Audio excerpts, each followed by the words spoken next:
Bine v-am găsit, bine v-am regăsit, dragilor din Zodia Leu, oriunde v-ați afla.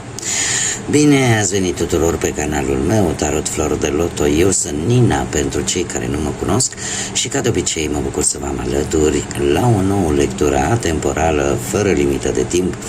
O lectură pe care voi să o puteți urmări oricând doriți sau atunci când apare în viața voastră. Desigur, dragilor, ca de obicei vă readuc aminte că prin deciziile și alegerile voastre vă construiți propriul viitor.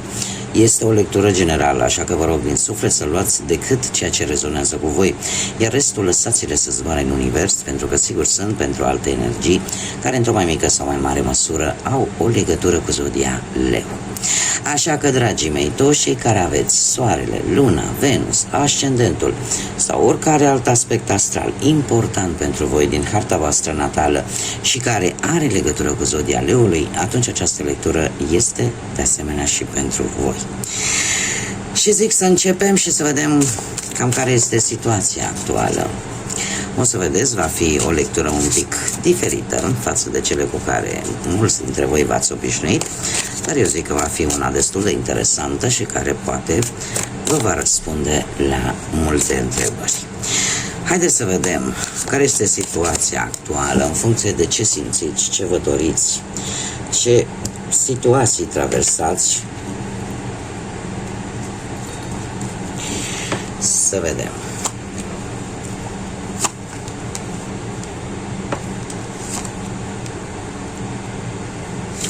Dragilor, unii dintre voi sunteți probabil într-o fază în care parcă nu mai vreți să auziți, nu mai vreți să știți, poate de o anumită situație, poate de o anumită persoană, și e ceva aici care vă stresează, e ceva aici care vă deranjează. Probabil că unii dintre voi s-au săturat de oameni falși, de oameni prefăcuți, de situații care parcă nu-și găsesc o rezolvare, dar în mare parte lucrul ăsta se poate întâmpla pe orice plan al vieții, atât pe plan poate profesional, financiar sau sentimental. Pe partea asta, dacă vorbim de viața sentimentală, trebuie să vă spun că cei care vă regăsiți pe această parte a vieții, apare o nouă istorie. O nouă istorie de amor, o nouă istorie de iubire, care poate veni sub forma unei persoane noi sau poate veni sub forma a ceva nou în povestea voastră de iubire. Cât ce privește celelalte aspecte ale vieții, economice, profesionale, acolo, într-adevăr, vine ceva nou și eu aș spune că vine ceva bun. Da? Pentru că o nouă poveste de iubire nu poate să fie decât ceva bun. Și atunci, transpunând-o și pe celelalte aspecte ale vieții, intuiția îmi spune că vine ceva bun și pentru voi. Chiar dacă în acest moment sunteți destul de sătui de o situație sau de o persoană sau mai multe care nu fac altceva decât zgomot. Acel zgomot care pe voi vă deranjează. Sunteți foarte încurcați. Aș putea să zic că unii dintre voi, și uitați, efectiv, cărțile nu vor să se amestece, unii dintre voi refuzați să vedeți sau să acceptați ceva. Că e o situație, că e o persoană care vă toacă așa pe fibrele nervoase, dar e ca și cum mintea voastră refuză să mai vadă sau să mai audă. Mai încercăm o dată, da? Haideți să vedem ce vine pentru dragii mei din Leu sau cu legături puternice cu această zodie în următoarea perioadă de când voi urmăriți această lectură. Și o să vedeți că folosesc de această dată o nouă etalare a cărților pentru a afla cât mai multe sau cât mai la obiect. Haideți să vedem. Care este situația actuală? Da, situația actuală, exact ce vă spuneam. Avem un rege de spade, îmi cer scuze, un rege de spade sau de săbii, că am văzut că subtitrarea, traductorul de pe YouTube nu traduce cum trebuie. Sper să traducă de data asta. Acest rege de spade, o sodie de aer, gemen, balanță sau vărsător. Cineva care nu prea se face tare plăcut și are acea manie, ca să zic, de a-și impune punctul de vedere. Că e poate să fie plecând de la partea familiară vreun tată sever, foarte autoritar, până la un șef, un coleg de muncă sau poate chiar perechea voastră. Este cineva care are un comportament care pe voi vă deranjează.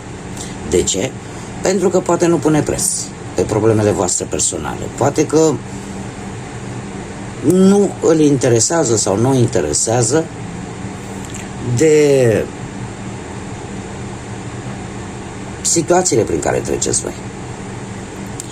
Și vă cam tot calcă așa pe bătături. Cam asta se pare că și tarotul îmi arată.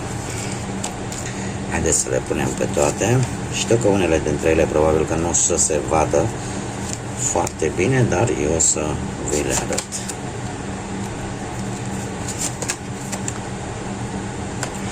Bun, dragii mei dragi, avem așa. Care ar fi problema? De ce există aceste tensiuni? Problema este vis-a-vis de un nou proiect, un nou plan, un nou început. Nebunul ne vorbește de noi experiențe și probabil de o călătorie destul de lungă.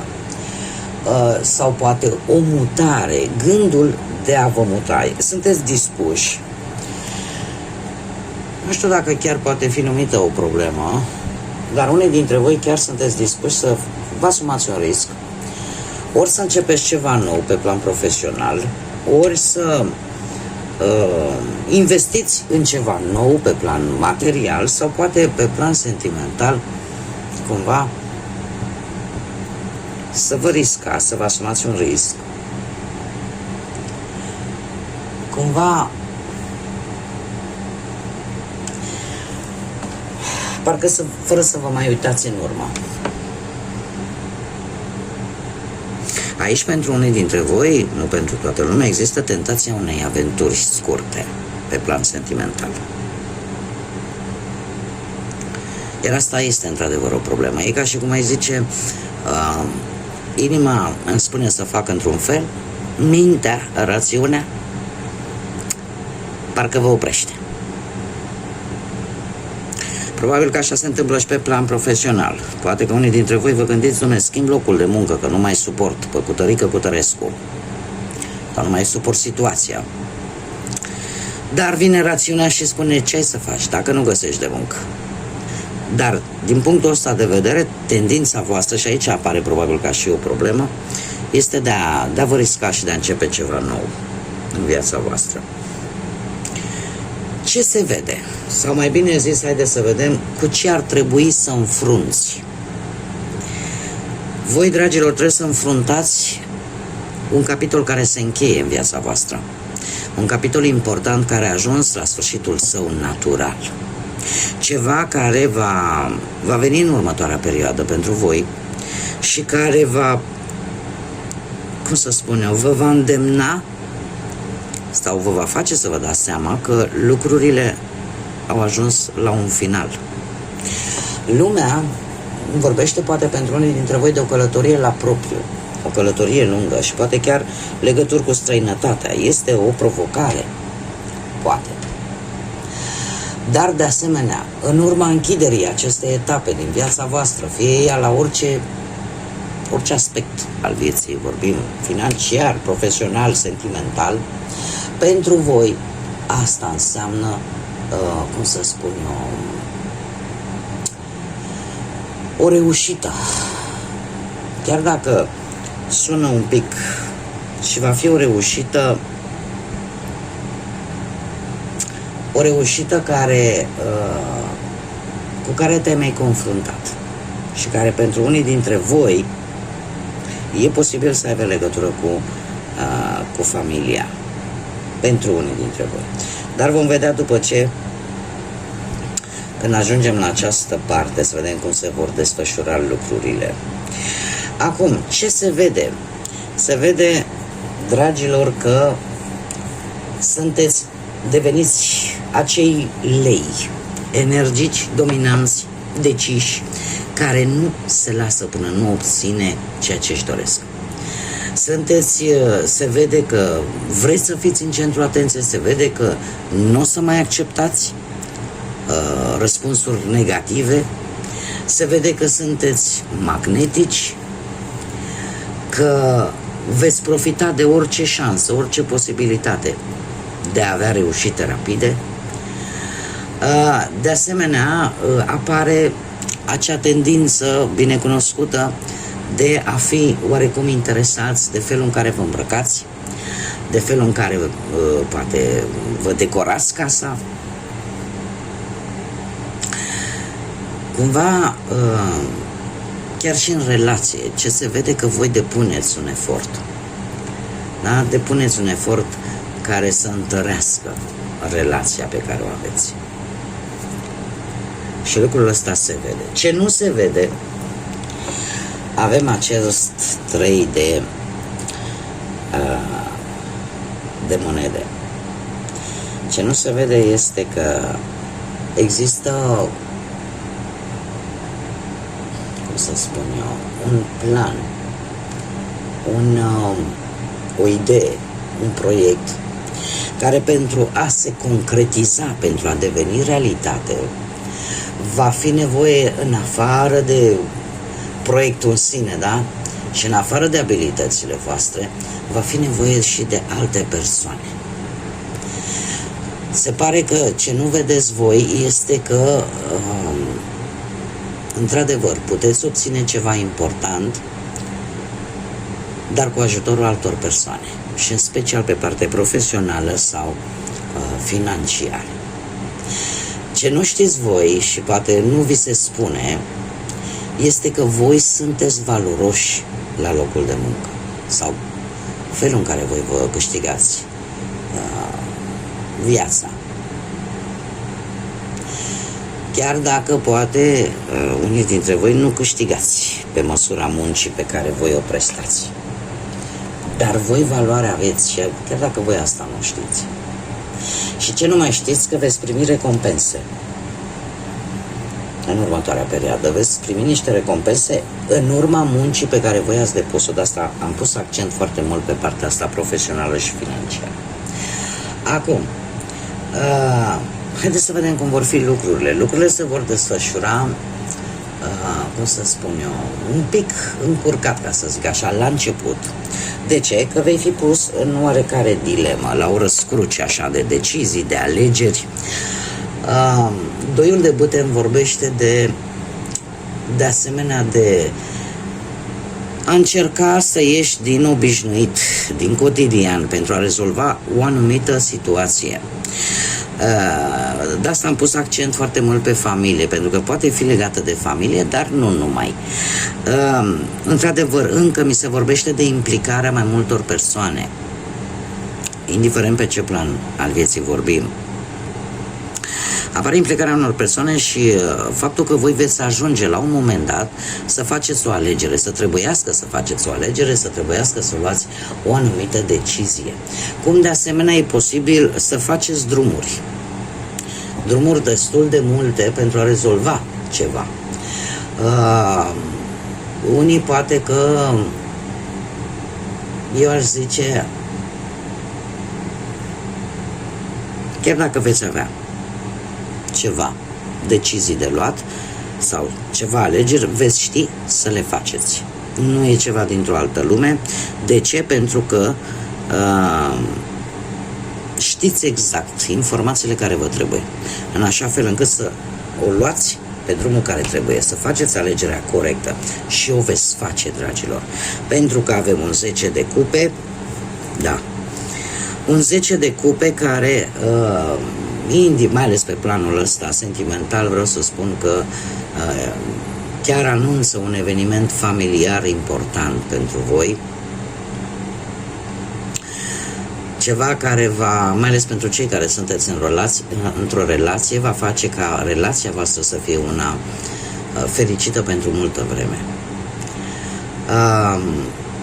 Dacă vorbim de partea asta a muncii, aș spune că valoare aveți, importanți sunteți la locul de muncă.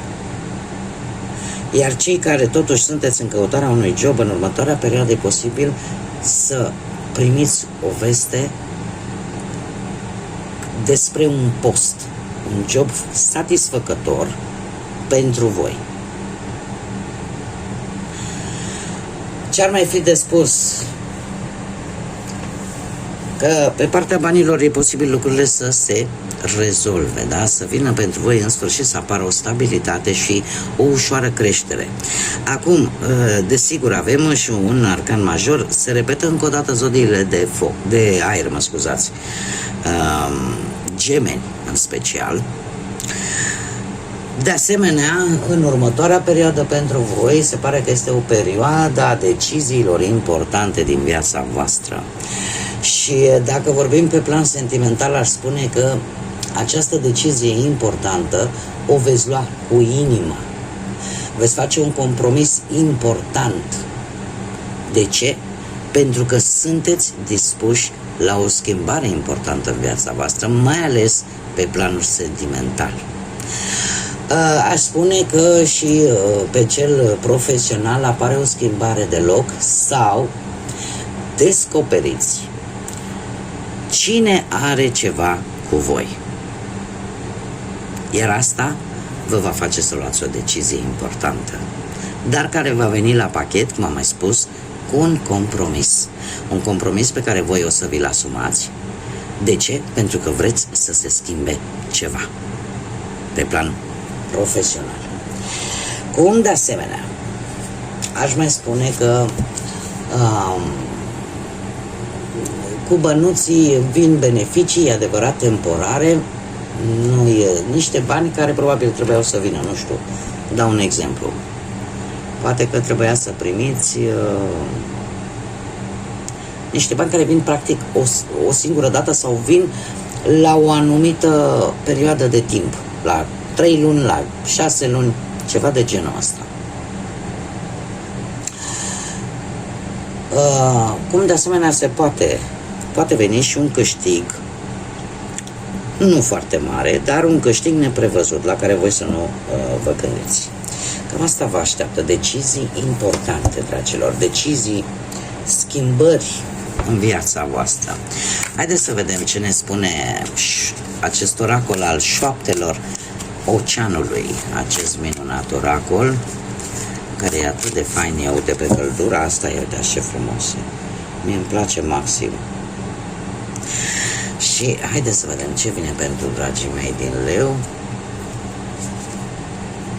Deci, efectiv, da, să nu mai amestec o dată, sunt foarte mari, abia le țin în mână.